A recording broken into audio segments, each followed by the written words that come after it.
I'm finding a couple of things about the installation of the battery. Of course, I had this whole frame all apart. Everything was taken off. So I need to reroute the starter wire here. And it looks like it routed up pretty close to the chain. I'm a little worried about that. I'm trying to get a view of it. Pretty close to the chain and up through here.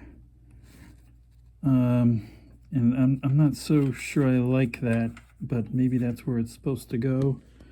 Secondly, the cable ties appear to be unable to be installed while this tray is on the bike. It's just too tight behind here.